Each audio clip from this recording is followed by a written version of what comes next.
أعوذ بالله من الشيطان الرجيم. بسم الله الرحمن الرحيم. من شرور أنفسنا ومن سيئات أعمالنا، من يهده الله فلا مضل له ومن يضلل فلا هادي له، ونشهد أن لا إله إلا الله ونشهد أن محمدا عبده ورسوله. أما بعد، فإن خير الحديث كتاب الله، وخير الهدى هدى محمد صلى الله عليه وسلم، وشر الأمور محدثاتها، وكل محدثة بدعة، وكل بدعة ضلالة، وكل ضلالة في النار. أعوذ بالله من الشيطان الرجيم. يا أيها الذين آمنوا اتقوا الله حق تقاته ولا تموتن إلا وأنتم مسلمون. بسم الله الرحمن الرحيم. يا أيها الناس اتقوا ربكم الذي خلقكم من نفس واحدة، وخلق منها زوجها، وبث منهما رجالا كثيرا ونساء، واتقوا الله الذي تساءلون به والأرحام، إن الله كان عليكم رقيبا. أعوذ بالله من الشيطان الرجيم. يا أيها الذين آمنوا اتقوا الله وقولوا قولا سديدا، يصلح لكم أعمالكم ويغفر لكم ذنوبكم، ومن يطع الله ورسوله فقد فاز فوزا عظيما. وقال الله عز وجل: أعوذ بالله من الشيطان الرجيم. من عمل صالحا من ذكر أو أنثى وهو مؤمن فلنحيينه حياة طيبة ولنجزينهم أجرهم بأحسن ما كانوا يعملون. محترم حاضرین جمعہ، بزرگان دین، نوجوان ساتھیوں، پیارے عزیز بچوں اور پردے میں بیٹھی ہوئی ماؤں اور بہنوں، ہر قسم کی تعریفات، تسبیحات، بڑائیاں، بزرگیاں اسی وحدہ لا شریک کے لیے لائق و زیبا ہے، جس نے مجھے اور آپ کو ایک مسلمان بنا کر اس دنیا کے اندر پیدا فرمایا، اور ہمیں پیدا کرنے کے بعد یوں ہی بیکار نہیں چھوڑ دیا، بلکہ ہماری ہدایت کی خاطر، ہماری رہنمائی کرنے کے لیے، ہمیں اچھا اور سیدھا راستہ بتانے کے لیے اللہ تعالیٰ نے ہمارے لیے انبیاء کا انتظام فرمایا۔ سبحان اللہ و بحمدہ سبحان اللہ العظیم۔ انبیاء آئے، اللہ تبارک و تعالیٰ کا پیغام لے کر ہم تک پہنچایا، تکلیفوں کو برداشت کیا، اذیتوں کو جھیلا، مصیبتوں کو انہوں نے برداشت کیا۔ الحمدللہ ان کی برکتوں سے، ان کی محنتوں سے آج ہم اسلام کو جاننے والے ہوئے ہیں۔ سارے انبیاء پر درود و سلام ہو، خصوصاً میرے اور آپ کے آخری نبی جناب محمد الرسول اللہ صلی اللہ علیہ وسلم پر۔ خطبہ مسنونہ کے بعد سورۃ النحل کی ایک آیت میں نے آپ کے سامنے پڑھی ہے، جس میں اللہ کا ارشاد ہے: جس نے عمل کیا، صالح عمل، چاہے وہ مرد ہو یا عورت، شرط یہ ہے کہ وہ ایمان والے ہوں۔ اس کے بعد اللہ نے وعدہ فرمایا ہے، ہم ایسے لوگوں کی زندگیوں کو بہترین زندگی بتا دیں گے، اور وَلَنَجْزِيَنَّهُمْ أَجْرَهُمْ، اور انہیں بہترین بدلہ بھی نصیب عطا کریں گے، بِأَحْسَنِ مَا كَانُوا يَعْمَلُونَ، جو انہوں نے عمل کیا ہے۔ محترم سامعین اکرام، جس طرح مرد کے سامنے بندگی اور عبادت کے اللہ نے مواقع رکھا ہے، اسی طرح عورت کے لیے بھی عبادت اور بندگی کے اللہ نے موقع رکھا ہے۔ اسی لیے مرد اور عورت کا جزا و سزا کا قانون اللہ کے یہاں پہ برابر ہے۔ کتاب و سنت کا اگر ہم مطالعہ کریں گے تو بات ہمارے سامنے کھل کر آئے گی کہ بعض گناہ ایسے ہیں، بعض خطائیں ایسی ہیں، بعض جرائم ایسے ہیں جو مردوں کے مقابلے میں عورتیں زیادہ زد میں آتی ہیں، مردوں کے مقابلے میں عورتیں زیادہ گناہوں کے ارتکاب میں مبتلا ہوتی ہیں۔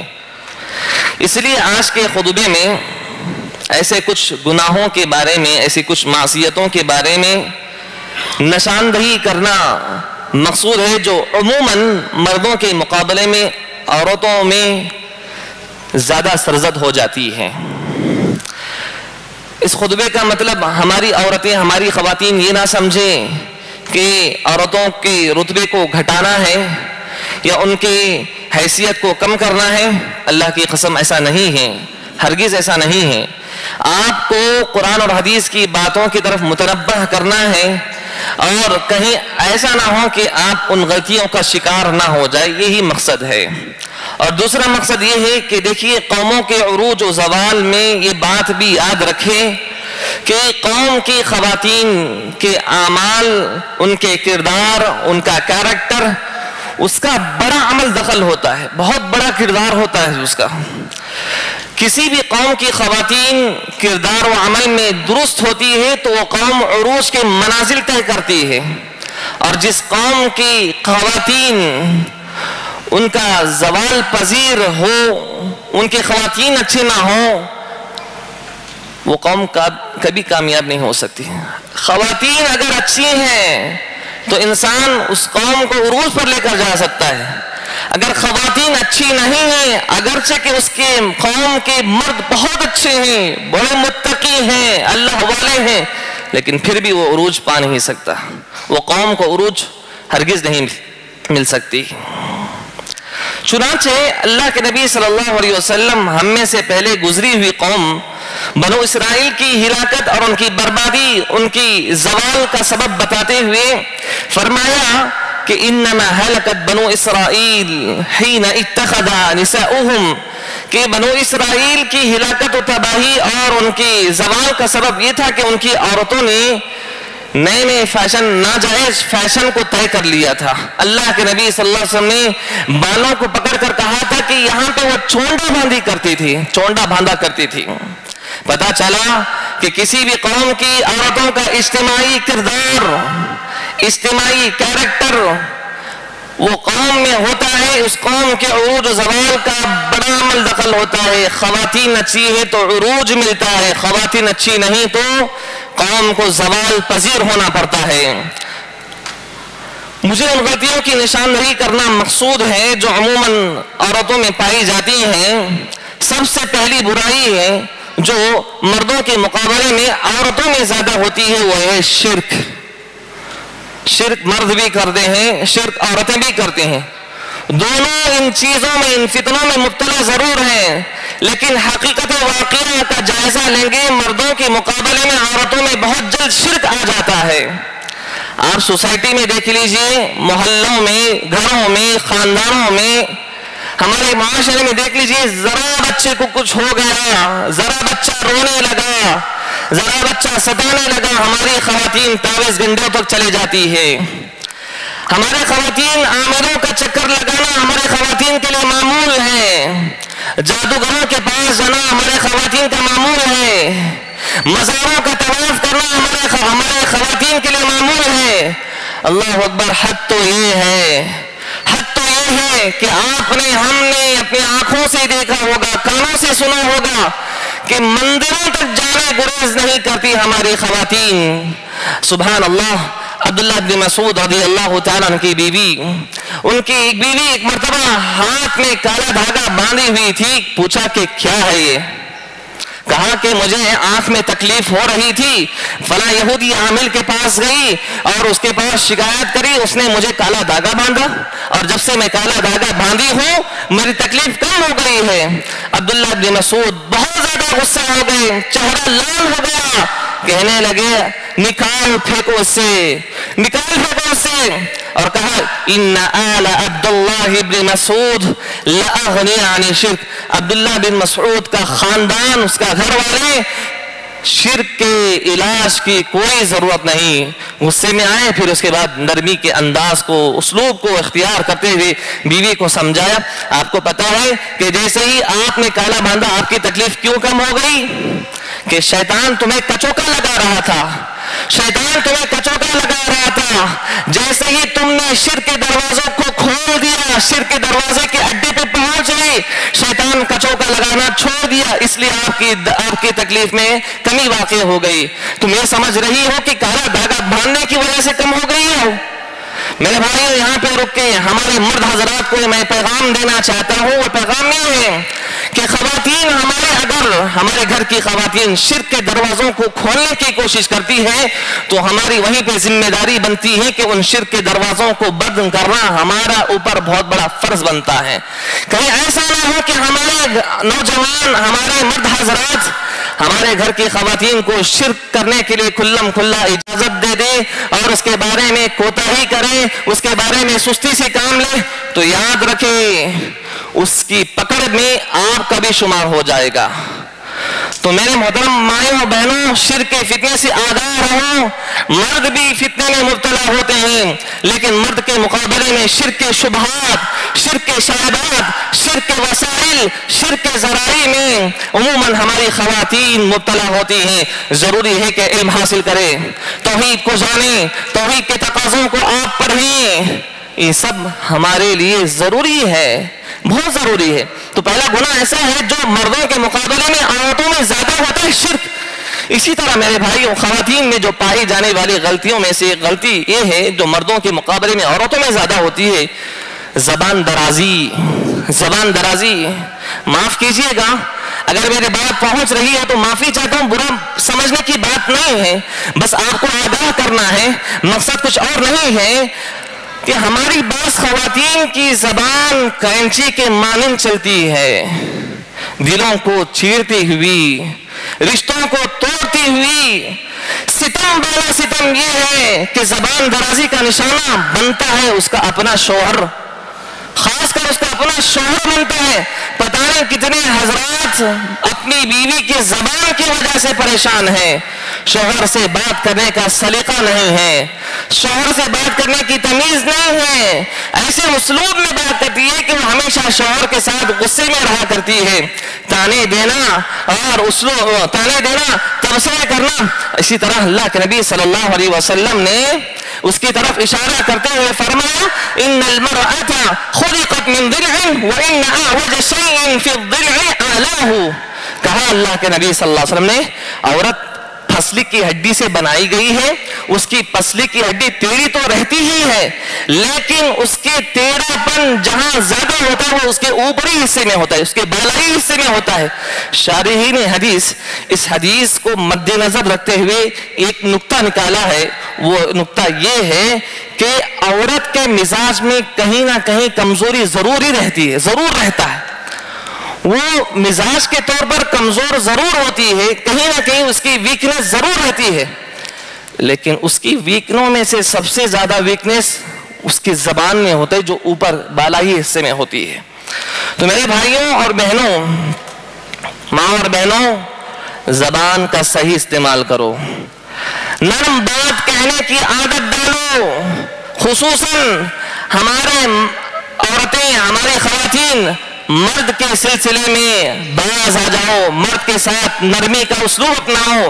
اللہ تعالیٰ نے فرمایا قولوا قولا سدیدا، بات کرو تو اچھی بات کرو، بات کرو تو نرم لہجے کو اپناؤ، صحیح طریقے کو اپناؤ، نرمی پیدا کرو اپنے اندر، ہمارے رشتہ داروں کے ساتھ، شوہر کے ساتھ، بچوں کے ساتھ نرم گفتگو کرنے کی عادت ڈالو۔ زبان درازی آپ کے انجام کو، آپ کی زندگی کو تباہ و برباد کر سکتی ہے، آپ کی زندگی کو کھلواڑ بنا سکتی ہے، اس لیے زبان درازی یہ عورتوں میں مردوں کے مقابلے میں زیادہ ہوتی ہے۔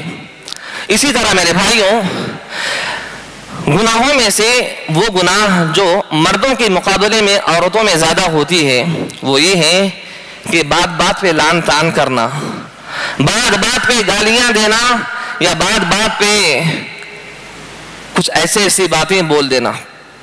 بہت جلدی لعنتیں کرنے لگتی ہمارے خواتین۔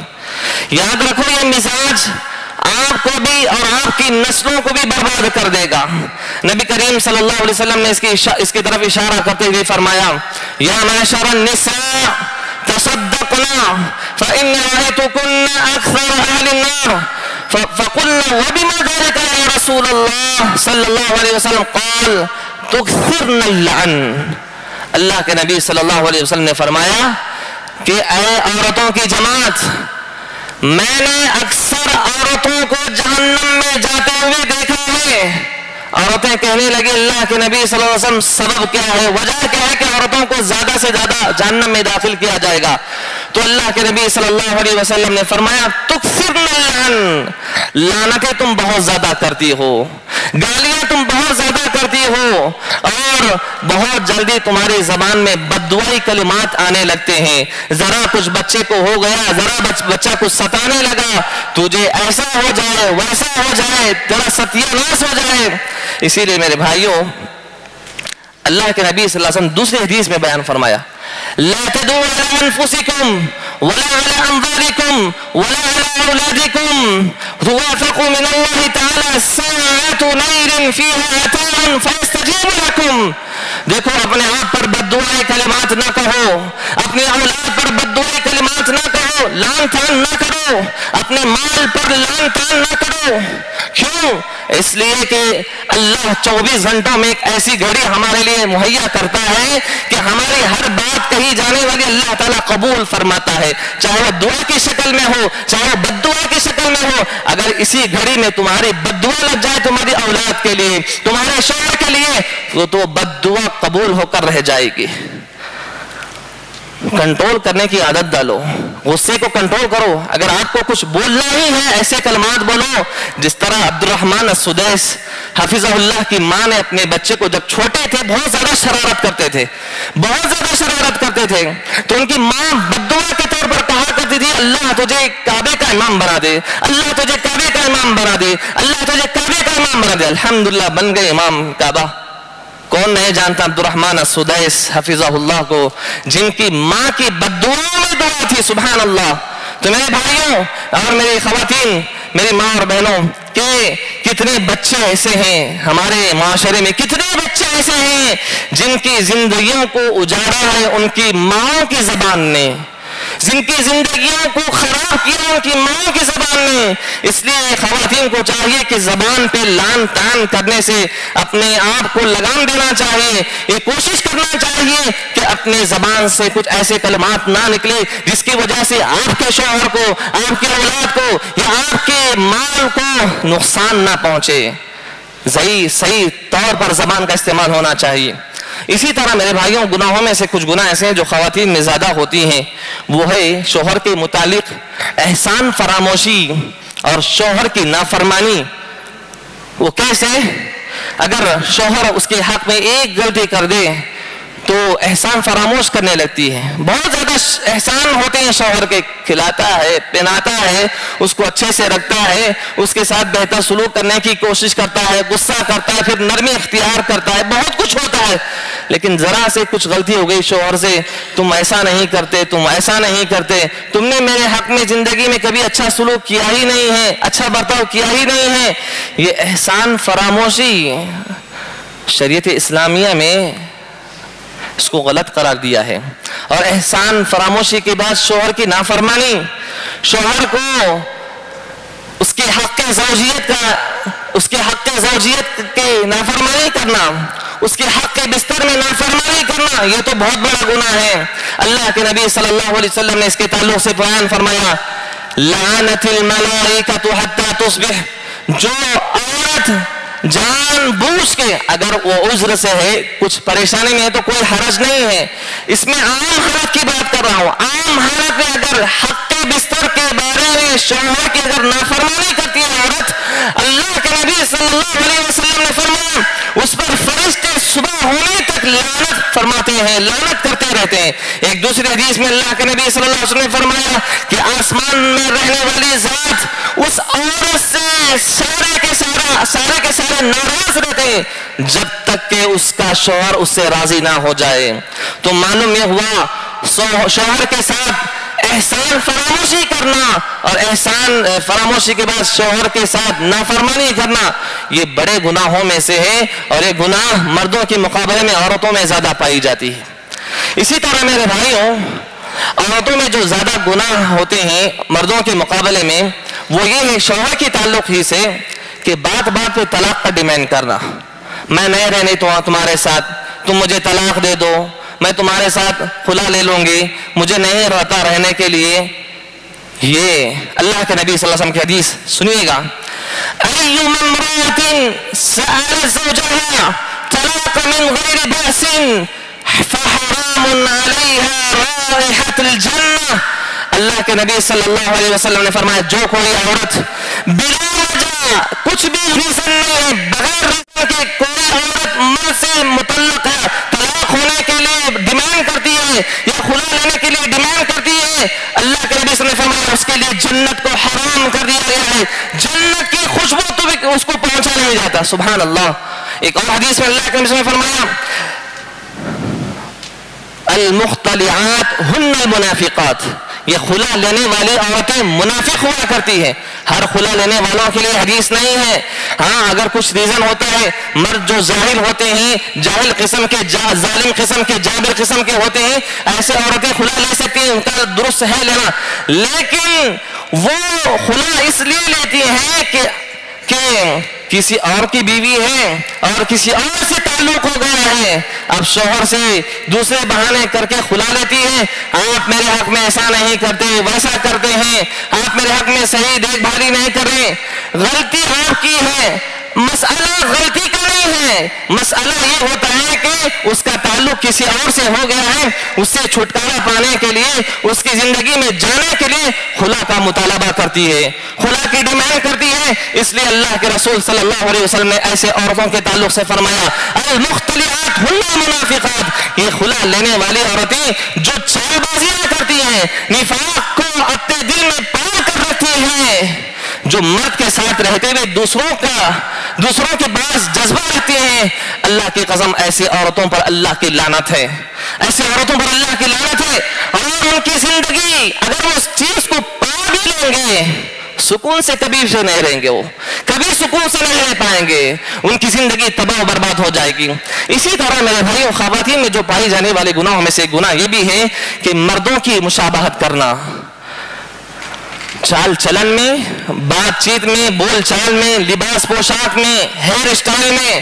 اللہ نے مرد کی ایک پہچان بنائی ہے، عورت کی ایک پہچان بنائی ہے. دونوں کو چاہیے کہ وہ اپنے دائرے کے اندر رہیں. اگر عورت مرد بننے لگے، اگر مرد عورت بننے لگے، حیرت والی بات ہے، بڑی حیرت والی بات ہے کہ عورت کپڑوں کو ٹخنوں سے اوپر پہن رہی ہے اور مرد ٹخنوں سے نیچے پہن رہا ہے. عورت بال کو کاٹ رہی ہے اور مرد بال کو بڑھا رہا ہے. حد تو یہ ہے، عورتیں چاہتی ہے کہ مرد کے کھاندوں سے کھاندہ ملا کر کرے چلے. اللہ رحم فرمائے. اب آئیے سنتے ہیں حدیث. اللہ کے نبی صلی اللہ علیہ وسلم نے فرمایا اللہ کی لعنتیں ہیں، اللہ کی لعنتیں ہیں ایسے مردوں پر جو عورت بننا چاہتے ہیں، عورت کی مشابہت اختیار کرنا چاہتے ہیں، اور اللہ کی لعنتیں ہیں ایسی عورتوں پر جو مرد بننا چاہتے ہیں، مرد کی مشابہت رکھنا چاہتی ہیں. یہ دیوسیت میرے بھائیوں، دیوسیت ہے. یہ اللہ کے ساتھ فطرت کی بغاوت کی ہے، یہ بے غیرتی ہے. اسی لیے شیطان نے کہا نا فَلَيُغَيِّرُنَّ خَلْقَ اللَّهِ، اللہ کی تخلیق میں رد و بدل کر دوں گا، اللہ کے جو قانون ہے اس کو پلٹا کر رکھ دوں گا. اور جو اس چیز میں مبتلا، جو لوگ اس چیز میں مبتلا ہیں، یاد رکھیں وہ شیطان کے ایجنڈے میں پھنسے ہوئے ہیں. شیطان کی کامیابی تمہارا ہاتھ بہت بڑا ہاتھ ہے. جو لوگ اس کے کردار کو اپنا رہے ہیں، مشابہت کرنا، اللہ نے عورت بنایا ہے تو عورت کی طرح رہو، اللہ نے مرد بنایا ہے مرد کی طرح رہو. مرد کو عورت بننا، عورت کو مرد بننا، لعنتیں ہیں ایسے لوگوں پر، لعنتیں ہیں ایسی عورتیں اور ایسے مردوں پر. انہی میں سے میرے بھائیوں یہ گناہوں میں سے گناہ یہ بھی ہے رعایت کا کلچر. اللہ رحم فرمائے. بولتے ہوئے بھی مجھے شرم محسوس ہو رہی ہے اور مجھے کہنے دیجئے، کچھ بھی نہیں ہوگا، حق بات کہنے جا رہا ہوں. بدن کی نمائش کرنا، نعوذ باللہ ثم نعوذ باللہ، یہ گندا جذبہ ہمارے معاشرے کی عورتوں کے اندر ہے. جہاں عورتیں نیم برہنہ ہو کر اپنے جسم کو دنیا کے سامنے دکھا رہی ہیں، اور دکھا نہیں رہی بلکہ فخر کر رہی ہیں کہ میں مشہور ہو رہی ہوں، میرا نام کا چرچا ہو رہا ہے. آج ہمارے معاشرے میں معصوم بچیوں کی عزت و ناموس سے کھیلا جا رہا ہے. میں عزت کو داغدار کیا جا رہا ہے، ایک طرف تم اپنے بچیوں کی عزت و ناموس کے بارے میں حق کے نعرے لگاتے ہو، ہمارے بچیوں کی عزت حفاظت میں نہیں ہے، اور دوسری طرف تم نمائش کرنے میں بچوں کی مدد کر رہے ہو، بدن سے چپکے ہوئے کپڑے پہننے کی تم اجازت دے رہے ہو، اس میں تمہارا خرچ مبتلا ہے، تم اس پر خرچ کر رہے ہو، نتیجہ کیا ہو رہا ہے معلوم آپ کو؟ نتیجہ کیا ہو رہا ہے؟ شہوتوں کا بازار گرم ہے، جہاں دیکھو ہوس کی بیماری انسانوں کو لگی ہوئی ہے، نگاہیں انسانوں کے خراب ہوتے جا رہے ہیں، دن بدن زنا کا کلچر اتنا عام ہوتا جا رہا ہے، گلی گلیوں میں، کوچوں میں، محلوں میں زنا کا بازار گرم ہوتا جا رہا ہے، جہاں دیکھو زنا کے واقعات، اخباروں کی زنا بنی ہوئی زنا کے خبروں سے۔ اللہ رحم فرمائے۔ میرے محترم پیرنٹس، میں آپ سب کو دعوت دیتا ہوں، پیغام دیتا ہوں آج کے اس خطبے میں، بچیوں کو پردہ کروائیں، بچیوں کو لباس پہننے کا طریقہ سکھائیں اور برقع پہننے کی عادت دلوائیں۔ اللہ رحم فرمائے۔ بڑے افسوس کے ساتھ کہنا پڑتا ہے، بڑے افسوس کے ساتھ کہنا پڑتا ہے، برقع، اللہ رحم فرمائے، برقعے کی تم بات کرتے ہو، برقعے کی تو عزت کی واٹ لگا دیے ہیں ہمارے مسلم معاشرے میں، عورتیں برقعے کا نام خراب کر دیے ہیں، برقع پہننے کے باوجود بھی ان کا جسم ان کی درنچوں سے جھانک رہا ہے۔ اللہ رحم فرمائے۔ آج کے برقعے کو ڈھانپنے کے لیے ایک اور برقعے کی ضرورت پڑ جاتی ہے۔ اسلام میں میرے بھائیوں غور سے سنیے گا، غور سے سنیے گا، میرے ماں اور بہنوں اور مرد حضرات سبھی کو دعوت ہے کہ عورت کے لیے یہ جائز نہیں ہے کہ تنگ لباس پہنے، سوائے شوہر کے سامنے کسی کے سامنے وہ نہیں آ سکتی۔